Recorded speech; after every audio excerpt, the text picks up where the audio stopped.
with their own thought and emotion. Fantastic they are.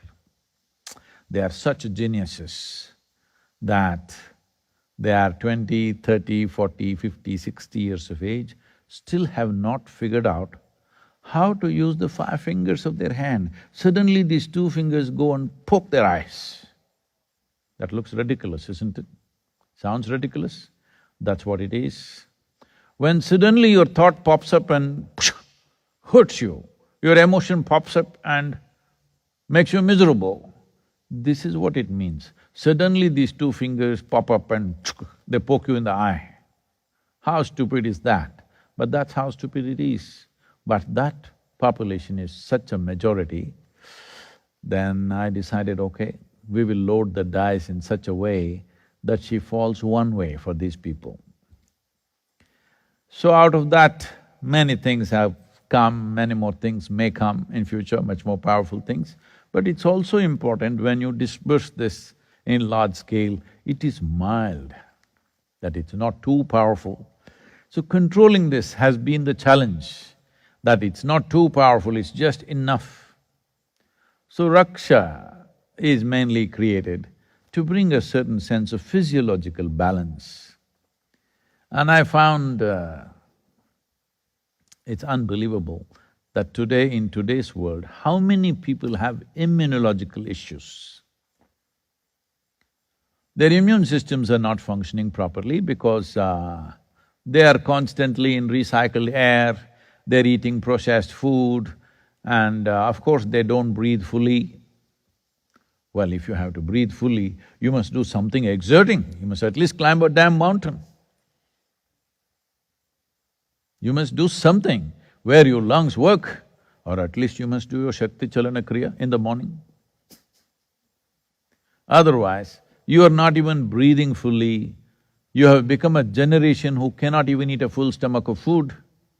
Never before in the history of humanity, there was such a situation. Every generation when they sat down, they could eat what they want, how much they want, and they were fine. Because they used their different parts of the body, they were not saving it for heaven.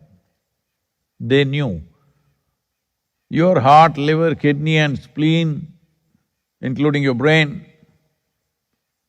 is just the soil upon which you're walking, and one day it will become that. Before it becomes that, you must use it. But today, because you're all heaven-bound, you're saving it for another place.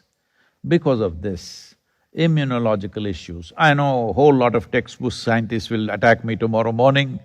Oh, how is he saying? Does he know about what is immune system? I have this problem, I have this problem, I have that problem. Does he know what it means? I know, I do not know much about disease. I know a lot about health, if you're interested. If you want to get a PhD in various ailments, please get it. Maybe the ailment will be named after you, like Mr. Parkinson. Maybe it'll be named after you. How will it be? Durga syndrome.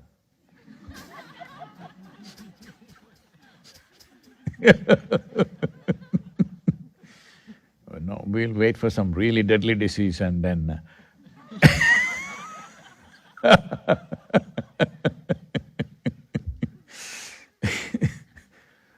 So, because there are so many immunological issues, that's one reason which made me decide to make this Raksha. Well, it brings a balance on that level of the body. The immune system on the cellular level, it brings a certain balance. It is a consecrated piece, it must be treated properly, it must be handled responsibly, it's very important. And it is mild enough not to push you very hard towards the Devi, because I know you only want to use the Devi. This is your idea of devotion is a deal. Devotion is not a deal. Devotion means the only objective of devotion is to dissolve. But right now for most people, devotion is a deal. So as I'm getting older, I'm becoming little more compassionate and becoming market-friendly. Otherwise, I was too rigid and saying you have to burn. So at that time, I gathered only those kind of people who would simply burn. Now, all of you are here, you have passengers in your car, you have to drive in a certain way. At that time, I was only thinking of race drivers. Now I'm thinking of passenger cars also. So because of that, Raksha has come and it will play a substantially significant role in bringing balance and bringing certain vibrance on the cellular level of your body. Physiological benefits. Physiological benefits naturally translate into psychological benefits also.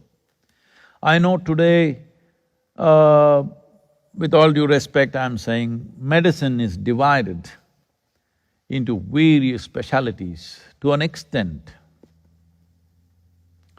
that, this happened a few years ago. I was playing some soccer and I tore my ACL and a little bit of the cartilage and in a lot of pain. And I was speaking in Atlanta. I was all wrapped up and I was speaking there and after the talk was over, one person approached me and said, Sadhguru, I would like to look at your knee, I'm a knee doctor. I said, what?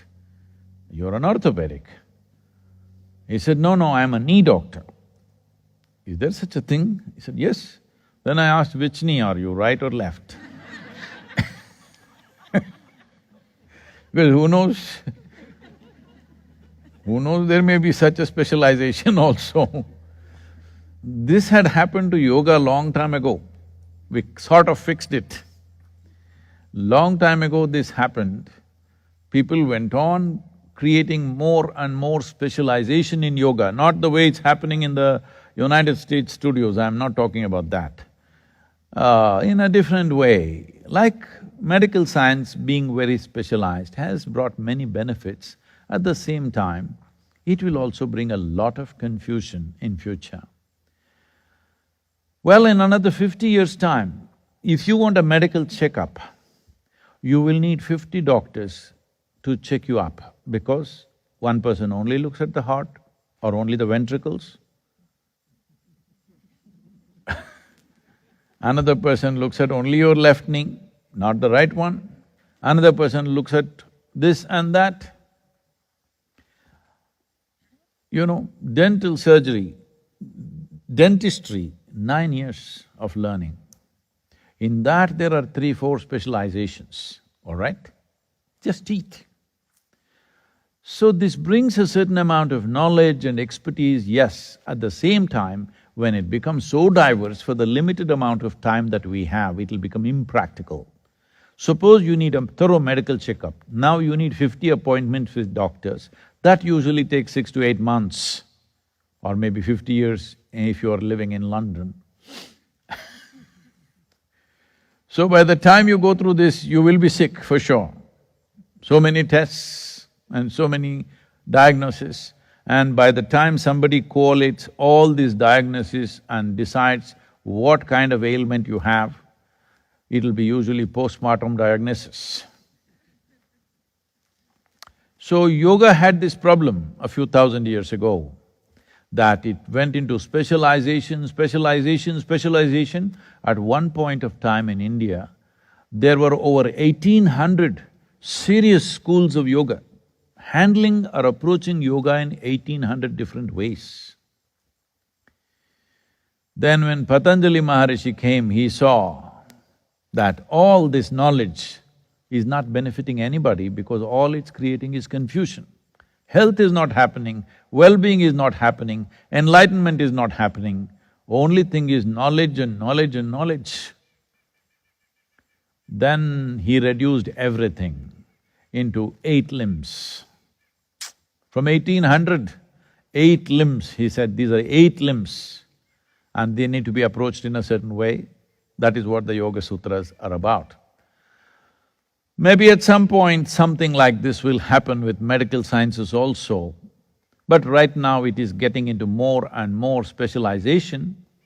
Some benefits are there, no question, but if further specialization and further division of the body happens, our view becomes so keyhole view that practically it will become a problem. Academically, it'll be fantastic, but practically it will be a serious issue because nobody will know what's happening with them because everybody knows what's happening with your spleen, but they don't know what's happening with you. So in this context, people will protest, but I'm telling you, if certain physiological balance happens, naturally, because your body, the way it functions is all about various secretions of the glands that are happening. How you're experiencing life right now. Are you feeling joyful? Are you feeling miserable? Are you feeling comfortable? Are you feeling uncomfortable? Is all about the secretions that are happening with variety of glands. Well, I think these days, the only gland that they're interested in that is influencing people is their hormones. No, there are other subtler, more significant glands which can bring you much more well-being and much more pleasure than you ever imagined. For example, there is a pineal gland. Nobody focused on this, nobody did anything about it. Why suddenly you are doing your Shambhavi and suddenly, within a month's time, you started feeling wonderful and you even started singing in the bathroom instead of cursing somebody? Hello? It's happened, I know. So, because your secretions are leveled out, your cellular health is good, now it naturally reflects in your psychological well-being because every human experience has a chemical basis to it. What you call as joy, misery, agony, ecstasy, stress, tranquility, whatever you want to call it. Every human experience has a chemical background to it. To bring that in the system is very important. The Bhairavi Raksha is essentially influencing you in that direction. So Sadhguru, if I wear this Bhairavi Raksha, I don't have to do my Shambhavi in the morning, is it? I know that's where it'll come, that's the first thing. No, only if you do your Shambhavi in the morning, it works. Namaskar, thank you.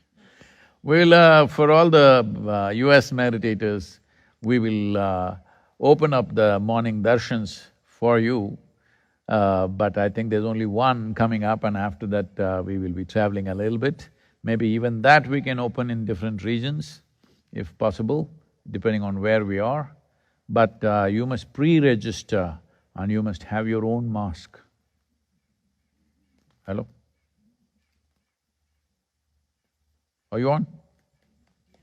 Hello, all of you? And please, when you come to the yoga center, please maintain the protocols very strictly and ensure that you are safe and everybody is safe.